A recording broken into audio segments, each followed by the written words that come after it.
Good morning. Good morning sir. उम्मीद है कि आप लोगों को फिजिक्स धीरे धीरे समझ में आने लगी होगी। यदि आप उसको सीरियल से लेक्चर बाय लेक्चर देखते जाते होंगे तो, है ना। अभी तक में जो 8-10 लेक्चर हुए हैं उसमें से हम गॉस थ्योरम तक पहुंचा दिए हैं। यदि कोई गॉस थ्योरम को समझना चाहता है तो उसके पहले आप इलेक्ट्रिक फ्लक्स को समझना पड़ेगा, तो उसके पहले वाले लेक्चर जरूर देखें, तब गॉस थ्योरम समझे होंगे, है ना। तो गॉस थ्योरम में जो हमने बताया है अब तक वो थोड़ा सा बता देते हैं 1 मिनट में, है ना, जो आगे की काफी यूज होने वाले हैं। क्योंकि आज हमारा जो टॉपिक है Gauss application of Gauss law. Application of Gauss law में 5-6 हैं, उनमें से हम 1 बाय 1 बताते जाएंगे और सब एक से बढ़कर एक इम्पॉर्टेंट टॉपिक है जो किसी भी कंपटीशन नीट जेईई से क्वेश्चन बनते हैं, है ना। और स्टेट बोर्ड और सीबीएसई बोर्ड में तो डेरिवेशन भी पूछा जाता है। आप ये नहीं कह सकते कि हमको डेरिवेशन की जरूरत नहीं है ना। डेरिवेशन भी जरूरी है। पहले आपको नीट और जेईई के पहले तो आपको क्लास में भी परफॉर्मेंस दिखाना होगा। चलिए, तो यदि कुछ भी नहीं करना चाहोगे तो पास तो होना ही पड़ता है। ऐसा ना हो कि आप नीट जेईई की तैयारी में आप फार्मूला से क्वेश्चन तो कर लेते हैं पर पता चला बोर्ड एग्जाम भी डिस्क्वालीफाई हो गए, तो ऐसी स्थिति ना आए। इसलिए आपको सब कुछ जानना पड़ेगा प्रूफ के साथ। तो आज का टॉपिक है application of Gauss law.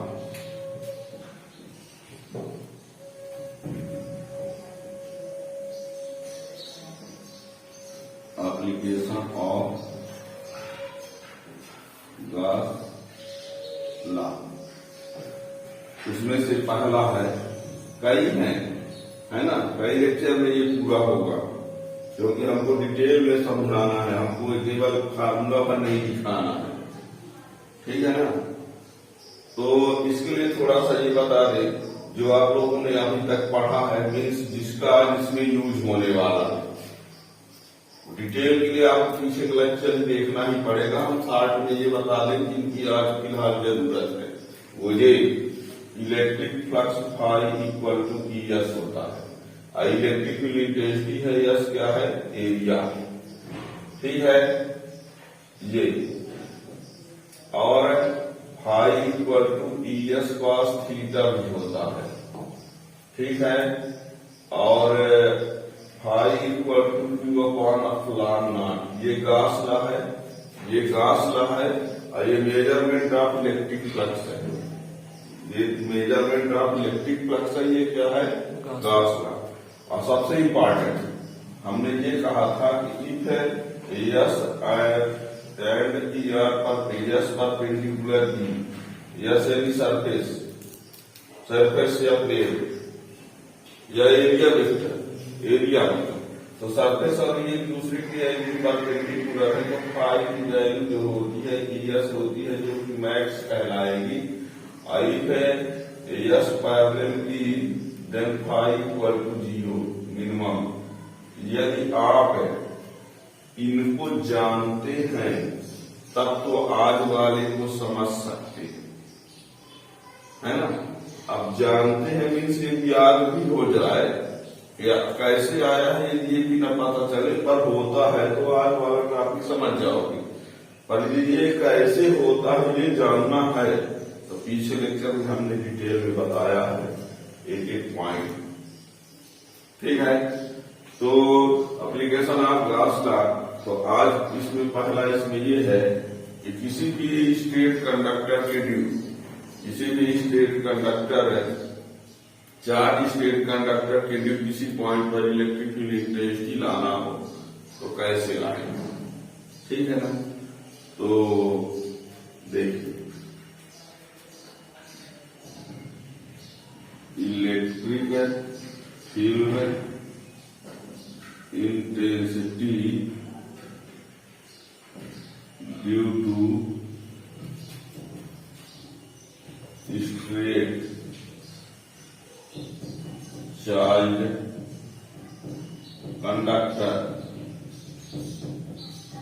Conductor wire बोल सकते हो, ठीक है। Electrical intensity due to state charge conductor या वायर, कहीं कहीं लिखा रहता है आपकी फाइनाइट लेंथ, ठीक है ना। Electrical intensity due to state charge conductor of infinite length. तो इसके लिए हम क्या करेंगे, देखिए सबसे पहले हमें एक स्टेट चार्ज कर, पहले एक बार आप रफ रफने समझिए, फिर हम उसको डिटेल में लिखवा देंगे जैसे लिखना है। एक बार पूरा हाईलाइट, हम एक स्टेट कंडक्टर ले लिए, इसकी charge uniformly linear charge distribution है ना। चार्ज डिस्ट्रीब्यूशन का भी एक लेक्चर है, ठीक।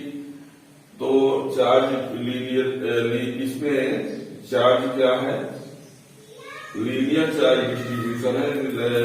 लीनियर चार्ज डेंसिटी को लैम्डा से इंडिकेट करते हैं, एक surface charge density sigma, volume charge density rho, है ना।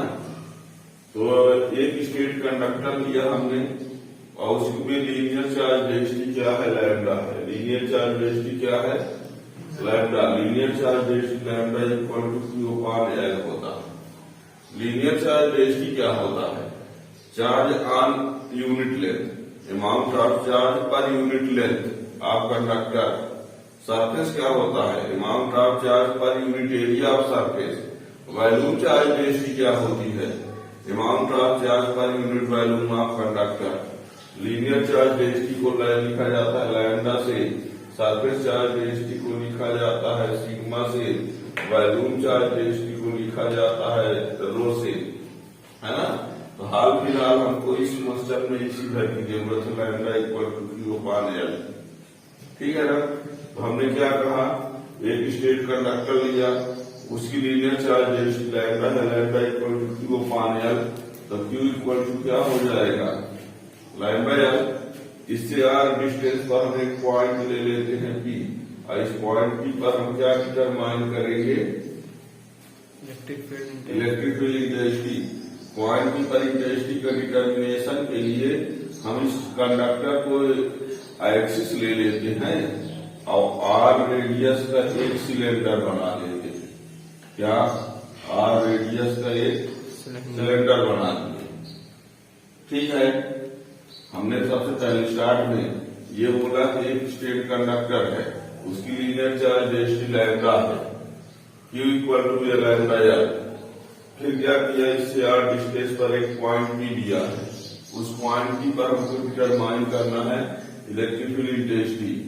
इसके लिए हम एक्सिस को स्टेट कंडक्टर को एक्सिस और R को रेडियस मान के एक सिलेंडर ड्रा कर दिया, और उस सिलेंडर की लेंथ क्या है, L है। और ये सिलेंडर कहाँ से पास हो रहा है, P से। इलेक्ट्रिक फील्ड इसमें आउटवर्ड होगा। आउटवर्ड क्यों होगा, क्योंकि जो चार्ज है वो पॉजिटिव है, तो इलेक्ट्रिक फील्ड आउटवर्ड होता है। और चार्ज निगेटिव होता तो इलेक्ट्रिक फील्ड इनवर्ड होता। इसको हमने डिटेल में बताया इसके पीछे, ठीक है ना। अब देखिए यहाँ पर पूरे डायग्राम में देखा जाए तो एक सरफेस ये S1 है, दूसरा सरफेस ये क्या है, S2 है, और इसको एक ले लिया जाए S3। एक ये सरफेस है S1, सिलेंडर का ऊपर वाला भाग सर्कुलर, नीचे वाला भाग भी क्या सर्कुलर, और ये सिलेंडर का ही है, ठीक है ना। तो यहाँ पर तीन तो सरफेस बन गए, S1, S2 और S3, S1, S2 और S3। आप बताओ, थोड़ा सा यहाँ से हेल्प लेते हैं। यस और P यदि परपेंडिकुलर है तो फाई इक्वल टू ES होता है, और यदि यस और P पैरेलल है तो फाई इक्वल टू 0। तो यहाँ पर देखने से लग रहा है कि S1 और E एक दूसरे के पैरेलल हैं, S2 और E भी एक दूसरे से पैरेलल हैं। तो S1 S2 का फ्लक्स कीजिए 0, लेकिन S3 जो सरफेस है वो E से परपेंडिकुलर है। फिर से सुनो, S1 और E पैरेलल, S2 और E पैरेलल, तो जब यस और ई पैरेलल होते तो फ्लक्स 0 मीन्स S1 S2 से फ्लक्स 0 आएगा और S3 जो है ई से क्या है परपेंडिकुलर, तो इसका मैक्स होगा। तो जब हम इसका फाई लाएंगे तो ये φ1 प्लस φ2 प्लस φ3 मीन्स S1 का फ्लक्स प्लस है, S2 का फ्लक्स प्लस है, S3 का फ्लक्स। तो ये φ1 φ2 का फ्लक्स क्या हो जाएगा 0 0। क्यों? क्योंकि S1 S2 पैरेलल टू ई और S3 का क्या होगा ES होता है तो ES3, ठीक है, ये हो गया ES3। S3 क्या है curve surface of cylinder, curve surface of cylinder, तो E इंटू ये 2 पाई RL, ये पढ़े हैं आप लोग बचपन में 10th class. E phi equal to ये हो गया। अब गॉस लॉ से फाई इक्वल टू क्या होता है इस रूल से, गॉस लॉ से phi equal to Q upon epsilon naught हो चुका है, क्योंकि वैल्यू क्या रख दिया जाए लैम्डा एल यहाँ, तो phi equal to lambda L upon epsilon naught. आप बताओ गॉस लॉ से phi equal to Q lambda L upon epsilon naught. Measurement of electric flux से भी फाई की वैल्यू ये आया। अब दोनों फाई की वैल्यू को इक्वेट कर देंगे तो E into 2 pi RL equal to lambda L upon epsilon naught, ये L से L कैंसिल, तो ये E equal to 1/2 pi epsilon naught lambda upon R, ये आ गया। यही है electrical intensity due to state charge conductor, ठीक है। तो ये है। अब इसको आप लिखोगे कैसे, लिखना कैसे है, किसी भी एग्जाम में जब डेरिवेशन की जरूरत है तो ये आंसर हो गया। लेकिन किसी board exam, state board, CBSE board, class exam में जो आते हैं क्वेश्चन उसको डिराइव करना होता है ना, कैसे लिखोगे उसके लिए हम बता रहे हैं। एक एक पॉइंट लिखवा देंगे जैसा आपको एग्जाम में लिखना है। कॉपी चेक करने वाला आपसे एक नंबर, एक पॉइंट में नंबर काटने का प्रयास करें तो न काट पाए, ठीक। सबसे पहले आप इसके लिए डायग्राम बना लेंगे, ठीक है। लिखते हैं लेट ए स्ट्रेट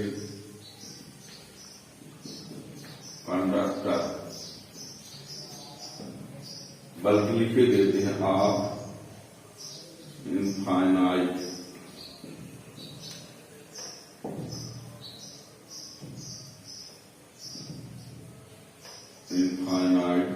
लेंथ, लीजिए डैश करे देते हैं, मान लो infinite. Let a straight conductor of infinite length which linear charge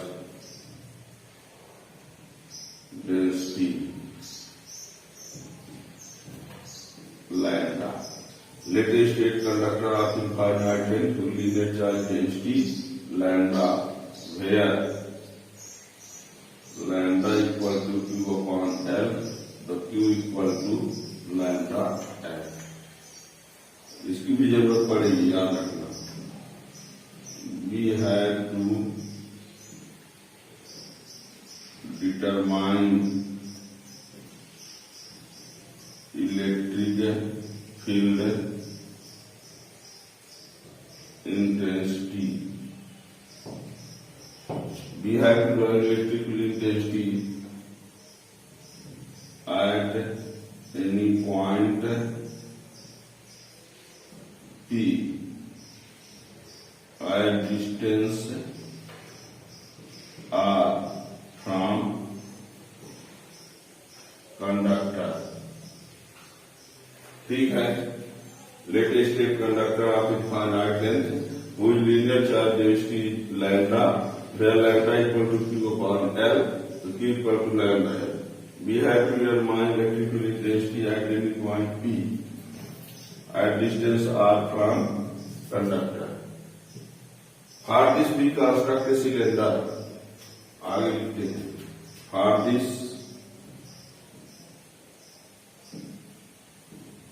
we construct a cylinder of radius r which is passing through the point P and behaves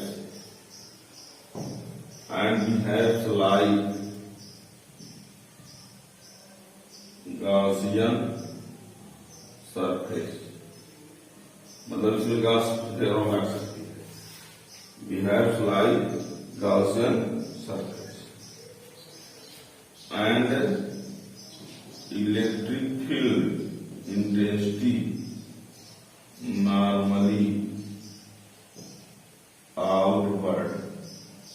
कह लीजिए कैसे, electric field intensity normally outward. हमने इसके पीछे बताया है कि यदि चार्ज प्लस रहता है तो इलेक्ट्रिक फील्ड आउटवर्ड होता है, और चार्ज यदि माइनस रहता है तो इलेक्ट्रिक फील्ड इनवर्ड होता है। सब कुछ हो चुका है, ठीक है। And electric field intensity normally outward. अब हो गया। अब total flux passing through the cylinder, total flux passing through the cylinder। Now, total electric flux passing through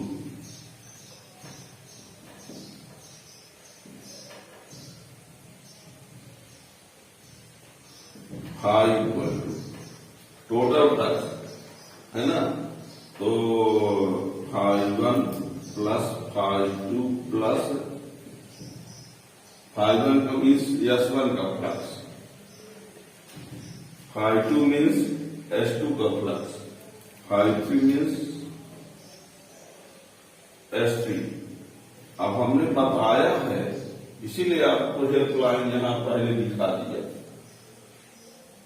φ1 φ2 zero होंगे, 0 प्लस ES3। क्यों? Since S1 and S2 are parallel to electric field, S1 S2 E से क्या है? Parallel, इसलिए flux क्या हुआ? 0। यही हमने लिखा है। साइड में डिवीजन जरूर लिख देना, φ इक्वल टू φ1 प्लस φ2 प्लस φ3, ठीक है ना। वैसे इसकी हकीकत ये है ES1 cos theta, ES2 cos theta, ES3 cos theta, और थीटा की वैल्यू क्या हो जाएगी, जो पैरेलल है उनकी 90 होगी, और उसके बारे में हमने डिटेल में बताया है।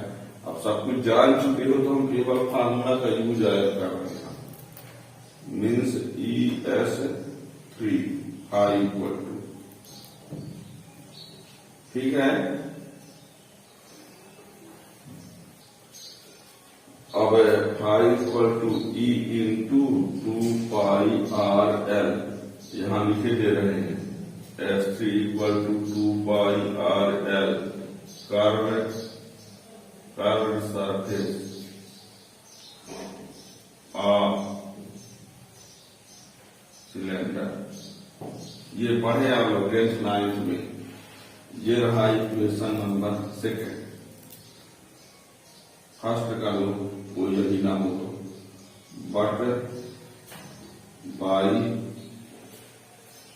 Gauss law phi equal to Q/ε0। ये गॉस लॉ से होते हैं, और Q की वैल्यू λ/ε0। Q की वैल्यू ऊपर लिखा था ना आपने, Q इक्वल टू λ/L।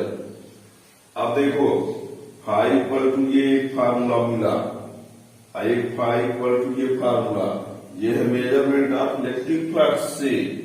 और ये है गॉस लॉ से, इन दोनों को इक्वेट कर दे रहे हैं, है ना। From equation first second diagram का काम खत्म है।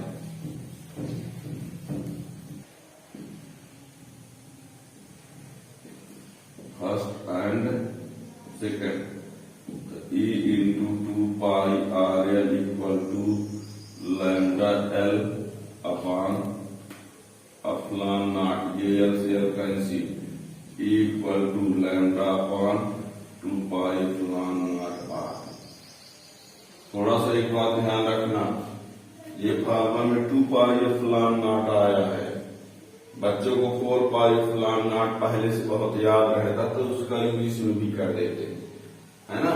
यहाँ पर क्या है, ये इक्वल टू, इसमें देखो यदि हम इसको चाहे तो 1/4 पाई epsilon naught करके और 2 लैम्डा अपॉन r, कैसे कैसे 2 का ऊपर इंटू नीचे भी इंटू, 2 से ऊपर नीचे इंटू डिवाइड कर दिया तो ये 2 लैम्डा हो गया, तो 2 का इंटू किया तो ये क्या हो गया 4। कहेंगे इसको करते क्यों है, इसको बना लेने से इसकी न्यूमेरिकल वैल्यू हम रखेंगे 9 × 10⁹।